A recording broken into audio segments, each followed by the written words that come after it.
नमस्कार दोस्तों। आज इस घटना की कहानी आप लोगों के सामने लेकर आ गया हूँ। ये घटना एक छोटे से गांव के एक साधारण से लड़के के साथ घटी थी। ये लड़का महाराष्ट्र के सतारा नाम का जो शहर है, उसके अंदर भी एक बहुत छोटा सा गांव है, वहाँ का रहने वाला था। मतलब बड़े शहर उसने अपनी ज़िंदगी में कभी देखा ही नहीं था। सतारा से ही उसने अपनी पढ़ाई लिखाई कंप्लीट किया था। सीन ये था भाई कि उसको ना ज़िंदगी में कुछ बड़ा तो करना था, लेकिन वो बड़ी जगह पहुंच भी नहीं पाया था। एक दिन उसके मामा जी उसको मिलते हैं सतारा में।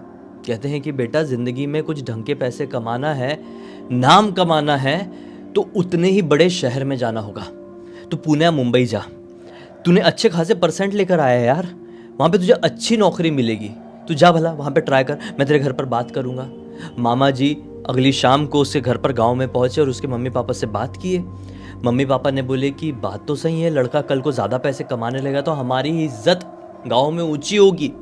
तो ठीक है, परमिशन दे दी गई लड़के को, विवेक को, मुंबई जाने की। विवेक अब अपना बोरिया बिस्तर पैक करता है और पहुंच जाता है मुंबई। मुंबई में जो हॉस्टल्स होते हैं ना, पीजी एकोमोडेशन जैसे, मतलब समझ लो कैसे बताऊं मैं आपको, जैसे बंक बेड लगे हुए रहते, एक ही रूम में कई सारे बंक बेड्स रहते हैं। तो वो एक ऐसे गेस्ट हाउस में जाकर एक बंक बेड ले लेता है। सस्ता रेंट रहता है 300-400 रुपए का। अरे अभी की बात है, पिछले साल की। तो बढ़िया से ले लेता है और वहाँ पर रहना शुरू कर देता है। अब वो जो गेस्ट हाउस था, उसका जो मालिक था, वो भी विवेक की बड़ी मदद करता था, क्योंकि वो जो गेस्ट हाउस का मालिक था ना, उसका भी कोई ना कोई रिलेशन विवेक के गांव में था। तो उसकी आए दिन मदद कर देता था कि भाई तुझे यहाँ जाना है, इतने बजे निकल, ये ट्रेन पकड़ना, ये कंपनी कैसी है, मैंने सुना हूँ नहीं सुना हूँ, ऐसे करके उसकी मदद कर देता था। विवेक भी अपने आने वाले 15-20 दिन यहाँ पर ठीक तरीके से काट लिया। सीन ये हुआ कि उसने बहुत सारे इंटरव्यूज़ दिया था, एक में भी उसका सिलेक्शन नहीं हुआ, कतई नहीं हुआ। अब ना उसने ना सतारा में रहकर इंग्लिश क्लासेस लगाया था। तो उसने सोचा हिम्मत करके कि मैं एक इंग्लिश कॉल सेंटर में, मतलब अमेरिका के या दूसरे फॉरेन कंट्रीज़ के जो कॉल सेंटर्स होते हैं ना, वहाँ पर जाकर ट्राई करता हूँ। उनकी नाइट शिफ्ट होती है, रात भर जॉब करूँगा, बढ़िया सुबह सो जाया करूँगा। तो होता ऐसा ही है भाई। वो एक कंपनी में पहुँचता है। ये कंपनी गोरे गांव में स्थित थी और ये फॉरेन के कॉल सेंटर्स ही ऑपरेट करती थी। वहाँ पर इंटरव्यू देता है और इसका सिलेक्शन हो जाता है। सैलरी भली थोड़ी सी कम थी, क्योंकि इसका ये पहला जॉब होने वाला था, लेकिन इसको काम तो मिल गया।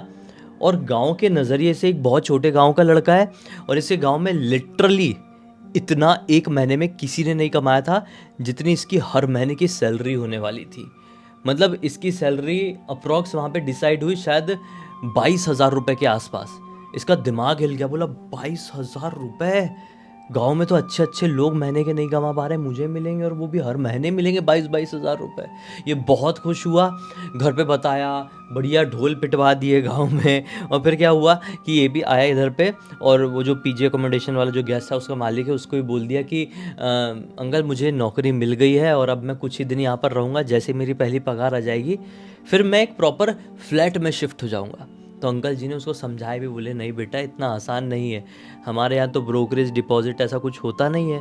तू बाहर मुंबई में अगर रेंट पे रूम फ्लैट ये सब लेने जाएगा ना, तो डिपॉजिट देने में तेरा दिमाग ख़राब हो जाएगा। भाई 50-50 हज़ार मिनिमम डिपॉजिट होता है। लाख रुपए जेब में हो तब जाकर, एटलीस्ट लाख रुपए हैं, तब जाकर बात करना कि मुझे छोटी मोटी खोली मिल जाए रहने के लिए मुंबई में। ऐसा वाला सीन है। ये बोलता है अच्छा इतना टफ है, ठीक है चलो कोई बात नहीं, मैं यहीं से अभी जितना हो सकेगा स्ट्रगल करूँगा, मतलब अपनी नौकरी जाऊँगा आऊँगा। तो ये होता है कि रात के समय ही इसकी शिफ्टिंग जो थी वो लगभग, ये यार कितने बजे की स्टार्ट होती थी, लेकिन रात में ही होती थी यार, 9-10 बजे के आसपास। और इसकी छुट्टी सुबह सुबह 4 बजे के आसपास हो जाती थी। ये पता नहीं कौन सी तो भी कंट्री के लिए काम कर रहा था, लेकिन इस टाइप का उसका हिसाब किताब था। एक दिन सीन ये होता है कि वो अपने कॉल सेंटर में था। उसकी ना जॉब करते करते एकदम तबीयत ख़राब होने लगती है, हाथ पैर से पसीने छूटने लगते हैं बहुत भयानक वाले, और कभी ठंड लगने लगती ज़ोर ज़ोर थी, तो कभी गर्मी लगने लगती एकदम कपकपाहट वाली।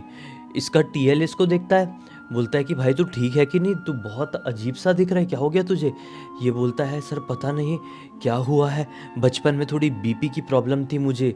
बोले बचपन में बीपी की प्रॉब्लम? बोले हाँ, मुझे एक रेयर कंडीशन थी, उसके कारण से मेरा बीपी बहुत अप डाउन होता था बचपन से ही। फिर कुछ टाइम से ये प्रॉब्लम ठीक हो गई थी, आज भी वैसी वाली फीलिंग आ रही है। टीएल बोलता है चल चल बेटा घर जा, तू एक काम कर, अभी मत बैठ, कोई काम वाम की ज़रूरत नहीं है, कल देख लेना, ठीक लगेगा तो आना, नहीं तो मैं तेरी छुट्टी डाल रहा हूँ कल की। सर अच्छा था, टीम लीडर अच्छा था। इसने थैंक यू बोला, उठाया अपना लॉकर से बैग और बढ़िया कांपते हुए कदमों से रात के लगभग 2 बजे के आसपास अपने कॉल सेंटर से बाहर निकला। हालांकि गोरेगांव चलता फिरता इलाका है, autos, rickshaws, taxis, cabs easily मिल जाते हैं, लेकिन पता नहीं क्यों आज ये अपनी ऑफिस से बाहर आया तो इसे कुछ लोग तो दिखाई दे रहे थे जो कॉल सेंटर में काम करने वाले होते हैं, ब्रेक वेक में सुट्टा उट्टा फूकने आते हैं, चाय पीने के लिए आते हैं, वो लोग तो दिखाई दे रहे हैं, थोड़ी चहल पहल तो दिखाई दे रही है ऑफिस के सामने। लेकिन थोड़ी आगे बढ़े तो घर जाने का साधन नहीं दिखाई दे रहा है, घर मतलब अपने पीजी तक जाने का कोई साधन नहीं दिखाई दे रहा है। इसने सोचा थोड़ा पैदल पैदल और चलता हूँ और वहाँ से पकड़ लूँगा। अब गोरेगांव में जहाँ पर इसकी कंपनी थी ना, उसके पीछे एक बैक रोड वाला एरिया, जो लोग मुंबई से वो लोग समझ रहे होंगे। वो जो कंपनीज होती है, जैसे ऐसी जो मल्टीनेशनल कंपनीज होती है ना, वो थोड़े से ऐसे आउटर इलाके में रहती है और उनके पीछे पीछे वाला इलाका ना एकदम सुनसान रहता है। वो बिल्कुल सेफ्टी पर्पस के लिए रखा जाता है कि यहाँ पर हुल्लड़बाजी ना हो किसी की, तो उसको यहाँ पर बैक रोड बोलते हैं। तो वो ना वो बैक रोड से जाने लगा। अब वो बैक रोड ना पूरा सुनसान भाई, पूरा सुनसान रहता था रात में। तो अपनी कंपनी के सामने तरफ से ना होते हुए ये पीछे की तरफ से आने लगा, ये सोच के कि कुछ कुछ ऑटो वाले बैक रोड से आते हैं रात के टाइम किसी को लेने के लिए, छोड़ने के लिए, कुछ खड़े भी रहते हैं, इसलिए मैं बैक रोड से जाता हूँ। सामने से जाऊँगा 50 लोग दिखेंगे, सवाल पूछेंगे, जवाब देना पड़ेगा, हिम्मत नहीं हो रही है क्या हुआ क्या नहीं करके, मैं पीछे से ही निकलता हूँ। वो पीछे से निकले भाई, एकदम ही सुनसान पीछे का और इलाका, ना ऑटो है, ना कैब दिखाई दे रही है, ना टैक्सी दिखाई दे रही है, ना कोई यहाँ पे इंसान भी दिखाई दे रहा है। सिर्फ एक दूर कुत्ता दिखाई दे रहा है जो बहुत मुंह ऊंचा कर करके रो रहा है। एकदम क्रीपी वाइब क्रिएट है। इसने बोला अब जल्दी जल्दी कदम बढ़ाता हूँ, अपने ऑफिस वाले एरिया से थोड़ा आगे निकलूँगा, थोड़े आगे वाली बैक रोड में पहुँचूँगा तो वहाँ पर मुझे साधन मिल जाएगा। यहाँ पर शायद जो सिक्योरिटी गार्ड वगैरह लोग हैं वो आने नहीं दे रहे होंगे। तो ये थोड़ा और आगे बढ़ा, और आगे बढ़ने के बाद भी उसको कुछ नहीं। अब एक साइड पूरा घना जंगल है और एक साइड रेसिडेंशियल एरिया है, वो भी एकदम रईसों वाला रेसिडेंशियल एरिया, जो कि रात में 11 बजे के बाद बाहर निकलते ही नहीं अपने घर के, एकदम सो जाते हैं, उनको कोई डिस्टर्ब भी नहीं करता, एकदम सुनसान इलाका, इधर पे जंगल। वो चले जा रहा है भाई। और कुछ साल पहले यहाँ पर तो सूटकेस में कुछ मिला था, हाँ 2000 शायद 18-19 के टाइम पे सूटकेस में कुछ मिला था, उसी रास्ते से ये क्रॉस हो रहा था। सूटकेस में क्या मिला होगा आप समझ रहे हो ना? हाँ, तो उसी रास्ते से ये क्रॉस हो रहा था साला। इसको दुखदुकी हुई कि इतने में पीछे से हॉर्न, पीप पीप पीप पीप पीप पीप। ये पलट कर देखा तो एक ऑटो आ रही है जो कि काले रंग की नहीं है, ब्राउन रंग की है। इसका दिमाग ख़राब हो गया, बोला मुंबई में सिर्फ काली पीली ऑटो ही चलती है भाई, ये ब्राउन ऑटो किसी प्राइवेट तो नहीं है? फिर भी एक बार मदद मांग के देखता हूँ, कुछ नहीं दिख रहा है और मुझे बहुत डर लग रहा है, मैं वो सूटकेस वाले इलाके में ही अभी हूँ, पूरा शरीर अब काँप रहा है, हेल्प मांगता हूँ। इसने ऑटो वाले को हाथ दिखाया और ऑटो वाले ने रोक दिया। ये आदमी ऑटो ड्राइवर के ही कॉस्ट्यूम में था, मतलब ये कोई कमर्शियल ऑटो ही थी, लेकिन पीली काली नहीं थी यार, ये ब्राउन थी। कोई बात नहीं, इसने बोला कि भाई साहब इस लोकेशन पे मुझे छोड़ दोगे क्या, यहाँ पे मेरा पीजी है। वो बोलता है हाँ ठीक है बैठो। बोलता है कितने पैसे? मीटर से। तो ठीक है भाई, ये बैठ गया, मीटर हो गया ऑन और वो आदमी भी अपनी ऑटो के साथ इसको लेके चल पड़ा आगे। वो आदमी भी बड़ा विचित्र था भाई, और ऐसी भारी आवाज़ में बात कर रहा था, लेकिन मजबूरी में गधे को भी बाप बनाना पड़ता है ना, ऐसा कहावत है। तो ऐसा इसने बना लिया उस ऑटो वाले को अपना बाप और जाने लगा भाई। थोड़ी आगे जाने के बाद इसने क्या एक्सपीरियंस किया है कि ये ऑटो वाला है ना, ये सीधे सीधे मतलब रोड वाले रास्ते से मेरे पीजी की तरफ नहीं जा रहा है, एक दूसरे रास्ते से पीजी की तरफ जा रहा है। इसने सोचा ये ऐसा क्यों कर रहा है, हालांकि ये दूसरा रास्ता भी विवेक अच्छे से जानता था, यहाँ से भी वो कई बार आया गया था, लेकिन इतनी रात गए, सड़क पूरी तरीके से सुनसान होती है, कोई ट्रैफिक नहीं होता, कोई झंझट नहीं होती। आमतौर पर ट्रैफिक जब होती थी ना, तभी ये दूसरे वाले रास्ते से कोई भी जाता था उसके पीजी तक। लेकिन अभी तो कोई ट्रैफिक कैफिक रोड खराब होने का झंझट ही नहीं है, तो भी ये अभी वहाँ से क्यों निकल रहा है।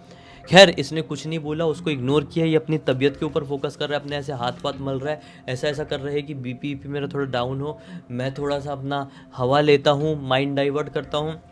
कितने में ही ये नोटिस करता है कि ऑटो रिक्शा का जो मीटर है साला वो बंद हो गया, मतलब अटक गया है, बढ़ नहीं रहा है। जो पैसे बढ़ते रहते हैं ना, 27 रुपये, 28 रुपये, 29 रुपये, वो अटक गया 29 रुपये में। ये टेंशन में आ गया कि ये मीटर क्यों रुका हुआ है।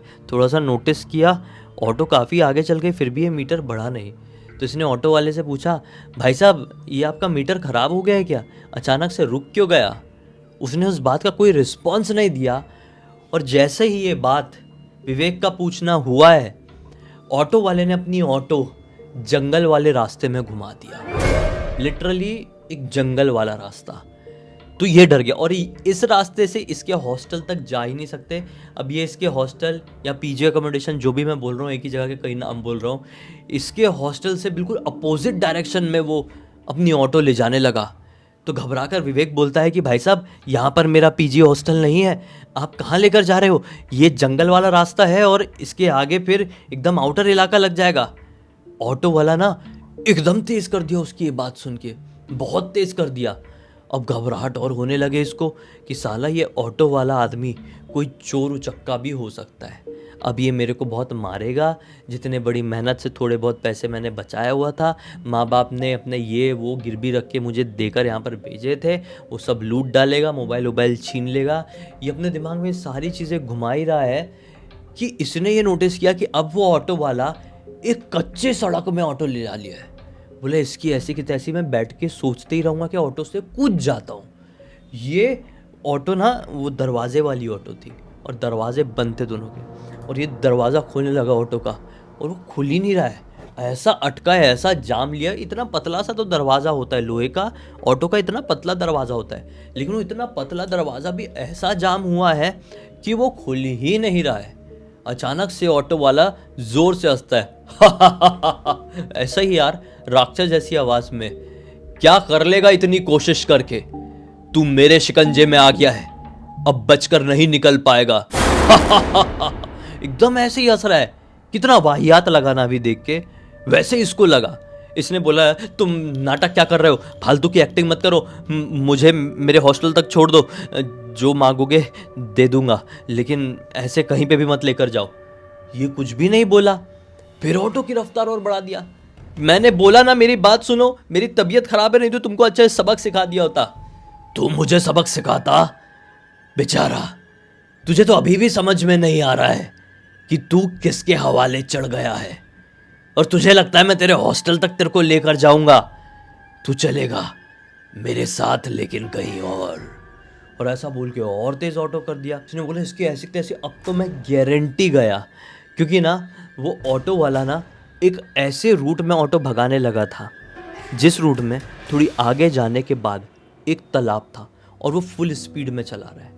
अब तक ये सोच रहा था ऑटो वाले को कि ये एक कोई चोर लुटेरा है जो कहीं पे ऑटो रोकेगा और मेरे से लूट लेगा, लेकिन अब इसको समझ में आया कि ये ऑटो वाला साला कोई साइको है जो कि शायद ऑटो को तालाब में ही पेल देगा। ऑटो तालाब में गई, दरवाज़ा खुल नहीं रहा है, ये भी मरेगा या तो फिर ये कूद जाएगा, शायद मैं निपट जाऊंगा। इसने कुछ समय पहले मूवी देखा था रमन राघव नाम की। उस मूवी में नवाज ने जो कैरेक्टर निभाया था ना, वो एक ऐसे साइको का निभाया था कि उसको किसी के भी साथ ऐसा जुर्म करने में ना बड़ा ऐसा वो आता था, डोपामीन रिलीज होता था, उसको बड़ा मज़ा आता था उसको। इसको लगा ये भी साला कोई राघव रमन जैसा ही आदमी है जो कि अब मेरे को निपटाई डालेगा, कि लिटरली वो तालाब आने वाला है कि झटके से उसने ऐसी ऑटो रोका है, बहुत फोर्स लगा के, है ना। तालाब ये आ ही गया है और यहाँ पर जुप से ऐसी ऑटो रोका, तो उसकी वजह से ये अपने सर को बचाने के लिए ऐसा किया और फिर पूरी शांति, ऑटो रुक गई है। धीरे धीरे करके इसने अपना हाथ हटाया तो क्या देखता है, ऑटो वाला ऑटो के अंदर है ही नहीं और बाहर से बहुत ज़ोर ज़ोर से चीखने चिल्लाने की आवाज़ सुनाई दे रही है। ये घबरा गया और तुरंत ही वो वापस से खोलने की कोशिश किया दरवाज़ा, और जैसे ही दरवाज़ा खोला ऑटो का, इस बार में एक बार में खुल गया। ऑटो से उतरा और इधर उधर देखने लगा कि इतनी ज़ोर ज़ोर से कौन चीख चिल्ला रहा है, इसको लिटरली कोई भी नहीं दिखाई दे रहा। फिर साइड में एक छोटा सा घर दिखाई दिया, बंगलो जैसा, मुंबई की भाषा में बंगलो। वो उस बंगलो की तरफ भागा, सोचा कि वहाँ पर शायद कोई रहता होगा, मैं मदद लेता हूँ उसकी। वो उस बंगलो तरफ भाग कर गया है तो क्या देखा है, एक आदमी चेयर के ऊपर बैठा है उस बंगलो के आंगन में, लेकिन उसका सिर्फ धड़ है, ऊपर वाला जो सर का हिस्सा है वो टेबल में रखा हुआ है। वो बैठा हुआ है, वो जो आंखें हैं उसकी, टेबल में जो रखा हुआ है उसकी आंखें ऐसी ऐसी ऐसी ऐसी करके घूम रही है। ये तो अब ऐसी अवस्था में चले गया कि अब मेरा कुछ नहीं हो सकता। मैं अब तक कन्फ्यूजन में था। अब तक मैं सोच रहा था कि मैं किसी चोर उचक्के के हवाले चढ़ गया हूँ, वो गलत था। फिर मुझे ऐसा लगा मैं कोई साइको के हाथ में चढ़ गया हूँ, वो भी गलत था। एक्चुअल में मैं तो एक भूत के हवाले चढ़ गया था। मैं शायद एक ऐसी दुनिया में फंस गया हूँ जहाँ से अब मैं नहीं निकल पाऊँगा, या तो मैं मर चुका हूँ। मैं समझ नहीं पा रहा हूँ, ये कोई नर्क है, रियल में ऐसा नहीं हो सकता। ऐसा सोच के फिर भी इसने अपनी जान बचाने के लिए वहाँ से भागने की कोशिश किया है, लेकिन भाग के जैसी ऑटो तक पहुँचा, क्या देखता है कि ऑटो के अंदर एक औरत बैठी हुई है, जो कि इसी लड़के का, विवेक का ही सर ऐसा उधेड़ उधेड़ कर अपने मुंह से खा रही है। उसके एकदम नुकीले नुकीले दांत है, सफ़ेद बाल है, और पूरे ऑटो के अंदर ना खूनन खानन भरा हुआ है। इसका जो शरीर है वो ऑटो में जो पीछे सूटकेस रखने वाला स्पेस होता है ना, वहाँ पर चिथड़े चिथड़े होकर पड़ा हुआ है। ये एकदम बेहोश जैसा हुआ ही है कि फिर भी इसने अपने आप को संभाला। इसकी आंखों के सामने जब धुंधलापन हो गया, इतनी घबराहट हो रही है, और थोड़ी आगे था तालाब में जाके जम गिर गया। गिरने के बाद आभास हुआ साला दर्द हो रहा है, मैं पहले नहीं मरा था। गिरने के तुरंत बाद आभास हुआ। इसने बहुत हाथ पैर चलाने की कोशिश किया, बहुत निकलने की कोशिश किया, लेकिन तबीयत ख़राब थी, वीकनेस थी, और डर भी इसके ऊपर हावी हो गया था, तो ये अंदर से पूरा कमज़ोर पड़ गया था। ये डूब गया। फिर बाहर निकला। इसको कुछ लोगों ने बाहर निकाले जब शायद 4 बज चुके थे, ब्रह्म मुहूर्त आ गया था। 4-5 लोग रहे होंगे, दारू पार्टी करने के लिए यहाँ पर पहुंचे थे अपनी कार से। जैसे ही अपनी बॉटल वॉटल खोलने के लिए अपनी गाड़ी से बाहर निकले होंगे, तो इनको कुछ तो भी ऐसा दिखाई दे दिया होगा या सुनाई आया होगा। उससे इनको समझ में आया कि तालाब में कोई तो भी गिरा है। ये तुरंत गए भाई तालाब के पास, जल्दी जल्दी करके उसको निकाले हैं, उसको हॉस्पिटल में लेकर गए। अपनी पार्टी वार्टी होल्ड पे डाल दिए, पार्टी नहीं किए। वो भले लोग थे, भले ही पार्टी करने वाले अय्याश लोग थे, लेकिन भला किए इसका। तुरंत इसको हॉस्पिटल लेकर गए, वहाँ पर ट्रीटमेंट वगैरह हुआ। जागने के बाद इसने पूरी बात डॉक्टर से बताया, पुलिस से बताया, लेकिन इसकी ऐसी बातों के ऊपर कोई विश्वास करेगा क्या? किसी ने भी ट्रस्ट नहीं किया। और डॉक्टर ने भी पुलिस वालों को बोले कि शायद इसकी मेंटल स्टेट में कुछ प्रॉब्लम है। लेकिन क्या प्रॉब्लम हो गई? रातों रात सचमुच में इसका चेकअप हुआ है दिमाग का, और उसमें थोड़ी प्रॉब्लम पाई गई। इसकी दिमागी प्रॉब्लम एक रात में ही कैसे क्रिएट हुई? इसके पीछे का क्या कारण था? वो भूत प्रेत, या फिर ये दिमाग से हिल गया था और उसके बाद इसने ऐसा कुछ भूत प्रेत देखा? बाकी ये पूरी घटना की जानकारी मुझे किसी और ने नहीं, बल्कि विवेक के छोटे भाई विशाल ने इंस्टाग्राम पर लिख कर भेजा। बोला कि आप पूरी दुनिया को बताइए, और ये भी बताइए कि विवेक अब हमारे साथ घर पर ही रहता है और उसकी ज़िंदगी बस ऐसे ही चल रही है, हमारे खेत में थोड़ा बहुत काम कर लेता है बस। हम तो यही प्रार्थना करते हैं ईश्वर से कि उसके परिवार के साथ, उसके साथ वापस से सब कुछ ठीक हो जाए, बिल्कुल पहले की तरह ही। इसी एक नोट के साथ इस कहानी का अंत कर देते हैं हम। अब तक इस वीडियो को देख लिया है तो लाइक ज़रूर कर देना, चैनल को सब्सक्राइब करके बेल आइकन दबा के ऑल के ऑप्शन में क्लिक करना, क्योंकि इसी तरह के हैरान कर देने वाले खौफनाक वीडियोस डेली आप लोग के सामने लेके आते रहते हैं। इंस्टाग्राम की लिंक इस वीडियो के डिस्क्रिप्शन बॉक्स में मिल जाए, क्लिक करके डायरेक्टली वहाँ पर पहुँच जाना। और इसी तरह की कोई भी कहानी, टॉपिक या जानकारी आप लोग के पास भी है तो लिख भेजना, हो सकता है हमारा अगला वीडियो कल आपके हिसाब से बन रहा हो। तो चलिए कल फिर से मिलते हैं, तब तक के लिए बहुत बहुत धन्यवाद। आपका दिन शुभ हो।